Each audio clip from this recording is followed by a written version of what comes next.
사사기. 그들이 마음을 즐겁게 할 때에 그 성읍의 불량배들이 그 집을 애워싸고 문을 두들기며 집주인 노인에게 말하여 이르되 내 집에 들어온 사람을 끌어내라. 우리가 그와 관계하리라. 아니라 내 형제들아, 청하노니 이 같은 악행을 저지르지 말라. 이 사람이 내 집에 들어왔으니 이런 망령된 일을 행하지 말라. 보라, 여기 내 처녀딸과 이 사람의 첩이 있은즉 내가 그들을 끌어내리니 너희가 그들을 욕보이든지 너희 눈에 좋은 대로 행하되 오직 이 사람에게는 이런 망령된 일을 행하지 말라. 하나 무리가 듣지 아니하므로 그 사람이 자기 첩을 붙잡아 그들에게 밖으로 끌어내매 그들이 그 여자와 관계하였고 밤새도록 그 여자를 능욕하다가 새벽 미명에 놓은지라. 동틀 때에 여인이 자기의 주인이 있는 그 사람의 집 문에 이르러 엎드러져 밟기까지 거기 엎드러져 있더라. 그의 주인이 일찍이 일어나 집 문을 열고 떠나고자 하더니 그 여인이 집 문에 엎드러져 있고 그의 두 손이 문지방에 있는 것을 보고 그에게 이르되 일어나라, 우리가 떠나가자. 하나 아무 대답이 없는지라. 이에 그의 시체를 나귀에 싣고 행하여 자기 곳에 돌아가서 그 집에 이르러서는 칼을 가지고 자기 첩의 시체를 거두어 그 마디를 찍어 12덩이에 나누고 그것을 이스라엘 사방에 두루 보냈네. 그것을 보는 자가 다 이르되 이스라엘 자손이 애굽 땅에서 올라온 날부터 오늘까지 이런 일은 일어나지도 아니하였고 보지도 못하였도다. 이 일을 생각하고 상의한 후에 말하자 하니라. 할렐루야. 사랑하는 열린문교회 성도 여러분, 지난밤도 주님 주신 은혜와 평강 가운데 단잠 주무셨습니까?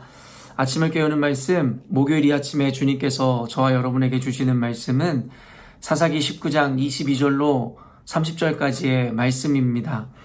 오늘도 주시는 살아계신 하나님의 말씀을 통하여 저와 여러분의 삶 가운데 선명한 성경적 기준이 세워지기를 원하며, 또한 이 시대를 관통하고 꿰뚫는 하나님의 말씀을 통하여 시대 가운데 특별히 위기 가운데 있는 교회와 그리스도인들의 그 모습을 여러분이 이 봄으로 말미암아 하나님 앞에서 우리가 어떠한 자세와 어떠한 믿음과 삶을 살아내야 하는지에 대해서 우리가 함께 살펴보는 시간이 되었으면 좋겠습니다.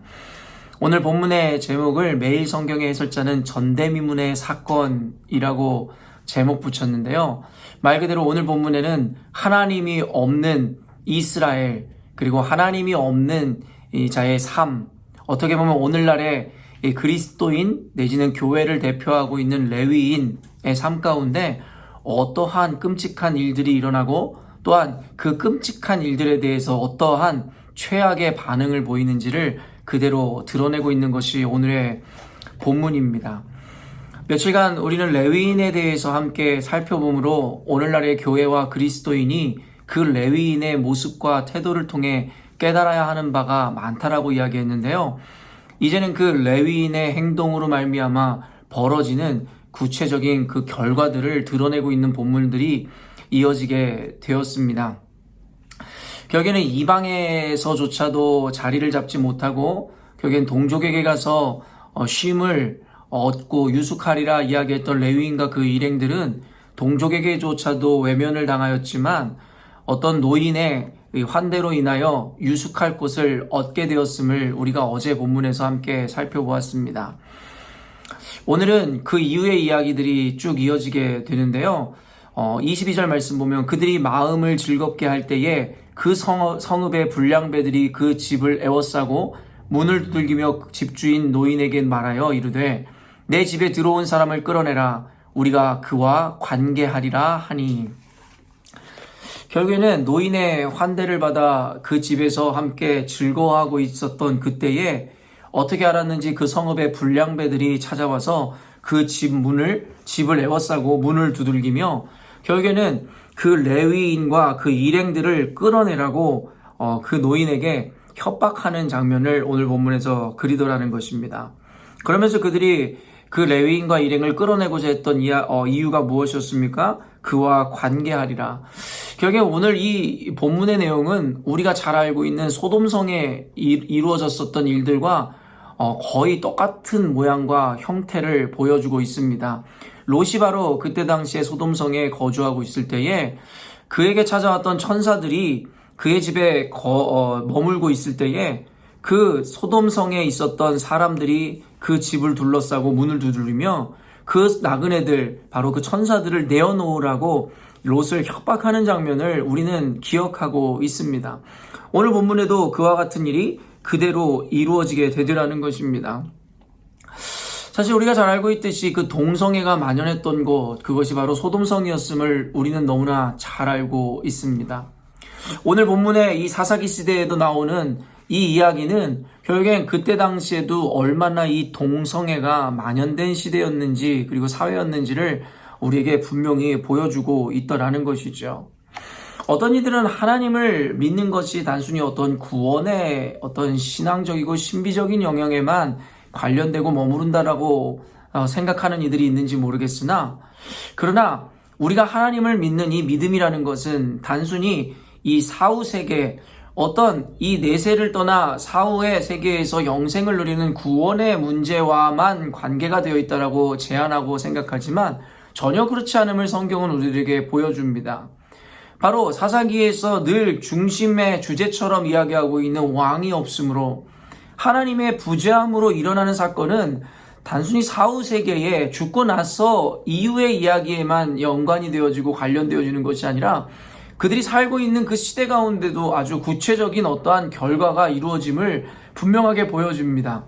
하나님이 계시지 않는 곳에는 폭력과 잔인함들이 난무할 수밖에 없으며 결국에는 순리와 진리가 무너짐으로 말미암아 하나님의 창조와 원리와 섭리가 깨어져 그들이 하지 말아야 하며 자연의 섭리를 거스르는 일들을 자행하는 것을 보게 됩니다.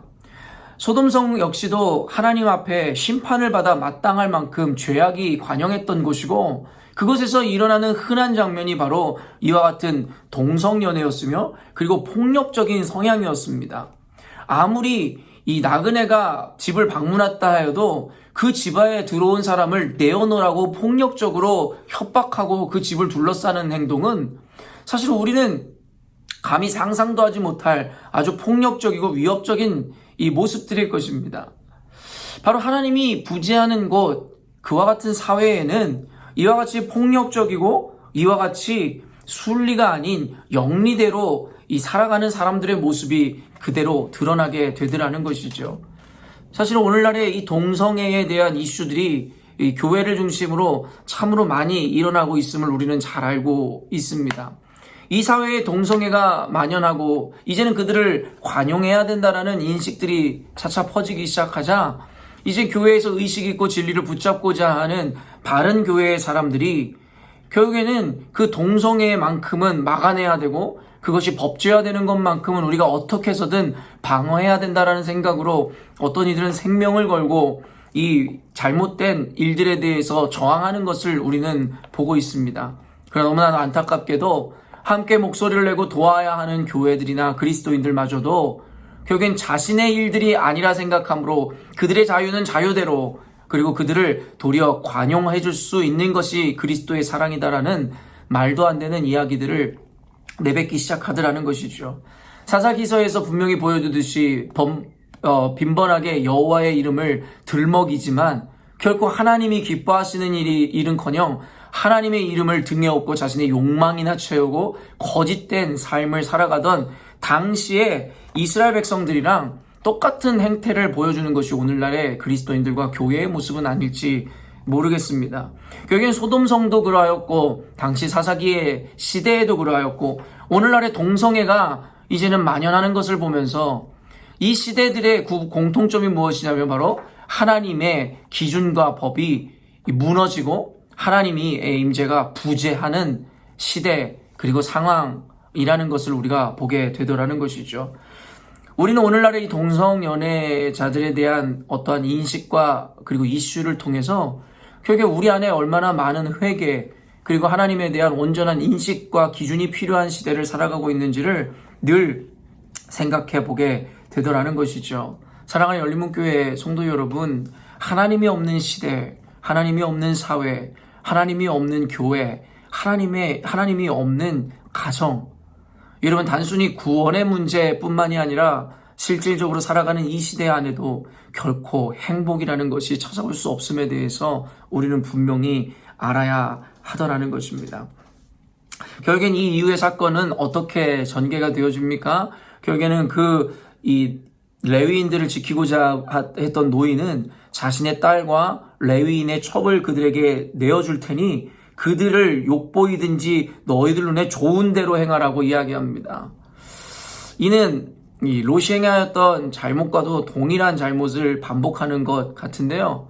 결국에는 당시에 여인들이 차지하고 있었던 그 입지와 위치가 어떠하였는지를 여실히 보여주는 것 같습니다.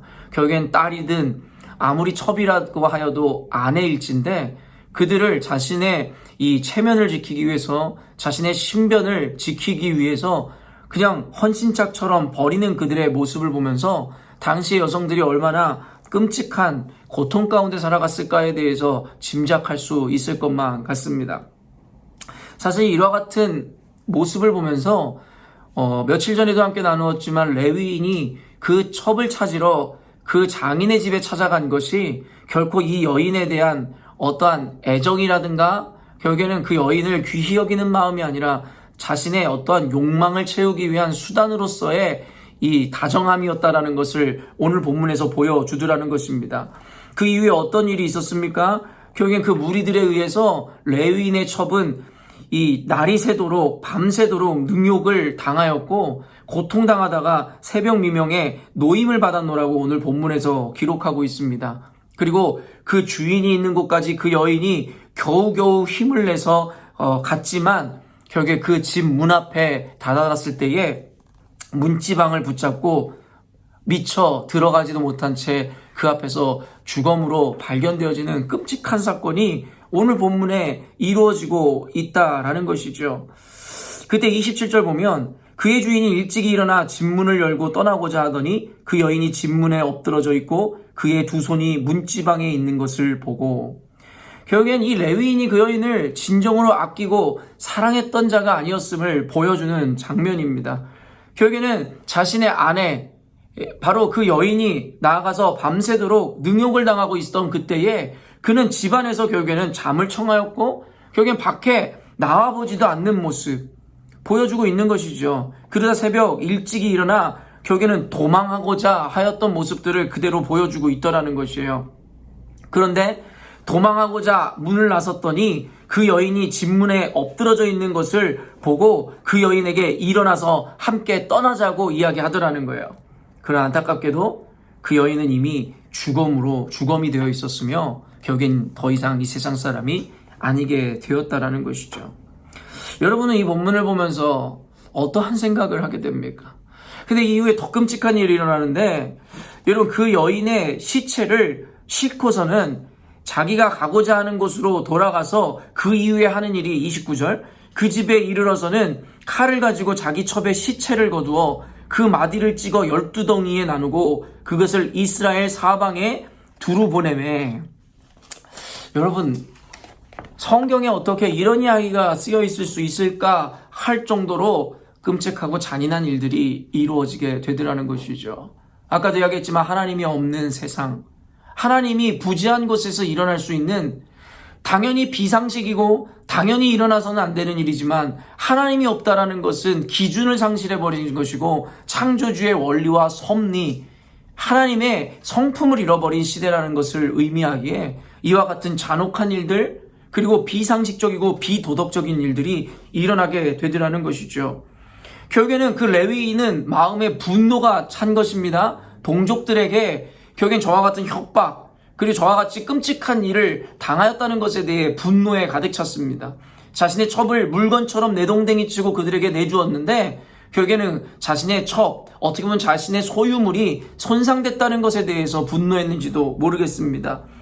그러나 레위인이 그 복수심과 분노에 가득 차서 결국에는 그 여인의 주검을 손상시키고 결국에는 12조각을 내어 12지파들에게 보내는 장면을 볼 때에 참으로 어찌 저런 끔찍한 일을 행할 수 있을까? 아까도 얘기했지만 그 레위인은 그 여인에 대한 사랑이 조금도 있는 것 같지 않습니다. 아무리 죽었다 하여도 사랑하는 여인이 죽었다면 그 시신을 고이 모실 것이고, 그리고 자신이 생명을 부지하기 위해서, 수치를 당치 않기 위해서 내준 여인의 죽음이었기에 같이 애도하는 시간을 가져야 되지 않았을까요? 그러나 그 여인에 대해서 애도하기는커녕 분노와 복수심에 차 그 여인의 이 사지를 나누어 찢어 결국에는 12지파에게 보내어 자신의 억울함과 분노를 알리더라는 것이죠. 그리고 아마 내일 말씀부터 이제는 그 이스라엘 지파들이 연합하여 베냐민 지파를 공격하는 장면들이 이제는 전개로 펼쳐질 것인데요. 여기에서도 우리가 깨달아야 하는 것이 있습니다. 이 레위인은 결국엔 끝까지 악함을 멈추지 않더라는 것이죠. 여러분, 아까도 얘기했지만 성경은 자업자득, 그리고 인과응보, 권선징악이라는 분명한 구조로 이루어지는 책임을 우리는 너무나도 잘 알고 있습니다. 사실 엄밀히 따지면 이렇게 불쌍한 죽음을 맞이한 이 첩도 결국에는 자신의 음란함과 악함에 대한 결과로서 이 죽음을 맞이하게 되었음을 부정할 수 없을 것입니다. 애초에 이야기의 시작에서는 첩이었던 그 여인이 결국에는 음란을 행하고 부정을 행하여 결국에는 죄를 짓고 그 남편을 버리고 떠난 장면에서부터, 도망한 장면에서부터 시작하는 것이고, 그 결과에는 결국엔 죄의 싹스로 죽음을 맞이하게 되는 장면, 안타깝지만 결국에는 우리가 인정할 수밖에 없는 모습입니다. 그러나 단순히 이 여인의 죄악, 그 결과뿐만이 아니라 결국엔 그 여인을 찾으러 갔던 레위인은 그 여인보다 더하면 더했지 덜하지 않은 악한 존재였음을 우린 잘 알고 있습니다. 하나님의 사명 맡은 자임에도 불구하고 그는 자신의 만족과 자신의 욕망을 쫓아 살아왔었던 자였으며, 결국에는 자신의 이익을 위해서 비겁하게 자신의 첩을 악한 자들에게 내어주는 그와 같은 파렴치였음을 우리는 잘 알고 있다는 것이죠. 만약에 이와 같은 끔찍한 일이 레위인 자신의 인생 가운데 일어났다면, 여러분, 그 레위인이 바로 정상적인 신앙관과 이 세계관 혹은 관념을 가진 자였으면 자신의 죄를 돌아보아 하나님 앞에 엎드러져 회개했어야 할 것입니다. 하나님, 오늘날 내 가정 가운데 내 첩에게 일어난 일을 보니 내가 얼마나 당신 앞에서 득죄하였고 얼마나 부정한 삶을 살았는지에 대해서 깨닫고 인정합니다. 주님, 긍휼을 베풀어 주옵소서. 이렇게 기도했어야 바른 반응이고 태도였지 않았을까요? 그러나 그 레위인은 자신에게 일어난 일들에 대해서 결국에는 분노와 복수심에 가득 차 자신의 죄악으로 말미암아 이루어지는 일임을 깨닫지 못한 채 결국에는 더 악한 자신의 감정으로 말미암아 여인의 죽음을 훼손하는 훼손하는 데까지 이르더라는 것이죠.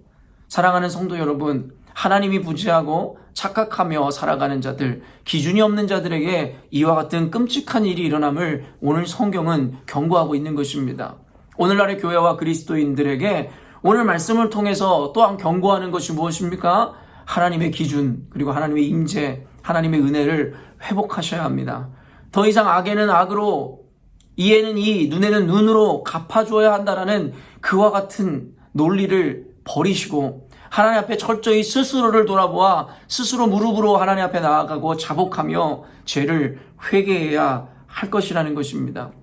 하나님이 없는 사회와 하나님이 없는 조직은 결국엔 악을 향하여 치달을 수밖에 없으며, 또한 하나님의 기준이 무너진 자의 삶에는 그 악행을 멈추지 않고 끝까지가 멸망함, 그리고 형벌을 당할 때까지 깨닫지 못하는 우둔한 자들이 되어버릴 것입니다. 오늘 이 말씀을 통하여 우리가 혹이나 이 레위인과 같은 악한 자리에서 떠나고 있지 않다면 우리가 스스로를 말씀을 비추어 바라봄으로 말미암아 스스로의 죄를 회개하고 하나님 앞에 이와 같은 끔찍한 결과를 당하기 이전에 하나님 앞에 돌이켜 하나님의 질서와 하나님의 기준, 하나님의 법을 회복해야 할 것입니다. 오늘 말씀을 통해서 우리의 삶 가운데 있는 부족함과 연약함, 또한 그리스도인이라는 이름으로 살아가지만 그리스도인답지 않게 살아가는 모습에 대해서 돌이켜 반성하시고 또 하나님의 말씀을 기준으로 다시금의 거룩한 삶을 살기로 결단하는 저와 여러분이 되었으면 좋겠습니다. 함께 기도하겠습니다. 사랑하는 주님, 오늘도 사사기 말씀을 통하여 여전히도 오늘날의 교회와 그리스도인들의 마음을 찔림을 받게 하여 주심에 감사합니다. 이 말씀을 통하여 하나님, 우리가 이 마음에 찔려 영적 고통을 당하겠으나 하나님, 이것은 우리를 살리고자 하는 하나님의 은혜이며 하나님의 말씀임을 깨달아 알므로 이 말씀을 통하여 스스로를 돌아보아 겸손케 하여 주시고, 스스로가 하나님이 없어 죄악 가운데 살아가는 스스로를 반성하고 회개함으로 주님 주시는 기회를 붙잡는 하루가 되게 하여 주시옵소서. 더불어 하나님이 부재함으로, 하나님을 외면함으로 이 세상이 겪고 있는 이 몸살과 같은 이 음란함들과 폭력적인 것과 악함들, 하나님을 따른다 이야기하는 그리스도인들과 교회마저도 무너져버린 이 시대 가운데 하나님, 우리로 하여금 중보자로서 눈물로 기도하는 하나님, 그러한 태도를 우리에게 허락하여 주옵소서. 단순히 내 인생, 내 가족에게만 신경 쓰는 것이 아니라 세상을 향하여 분노하고 세상을 향하여 눈물로 호소하며 하나님 앞에 엎드리는 오늘이 되게 하여 주옵소서. 그때 주님께서 비로소 이스라엘을 회복시키셨듯이 대한민국과 이곳 호주 땅을 주님 회복시키실 것이고, 하나님께서 진정하고 유일한 왕으로 임하시사 세상 가운데 무너진 질서들을 회복시켜 주실 줄로 믿습니다. 오늘 이 영상을 본 모든 그리스도인들이 그와 같은 하나님의 역사 가운데 쓰임받는 귀한 자들 되게 하여 주옵소서. 감사드리며 예수님의 이름으로 기도합니다. 아멘. 사랑하는 열린문교회 성도 여러분, 오늘도 주님께서 허락하시는 기회의 하루를 맞이하였습니다. 오늘도 하나님 말씀 앞에 비추어 자신의 삶을 반성하며 돌아보심으로 하나님이 기뻐하시는 삶을 살기로 결단하시고 적용해내시는 오늘이 되었으면 좋겠습니다. 아침을 깨우는 말씀은 내일 아침에 또 만나도록 하겠습니다.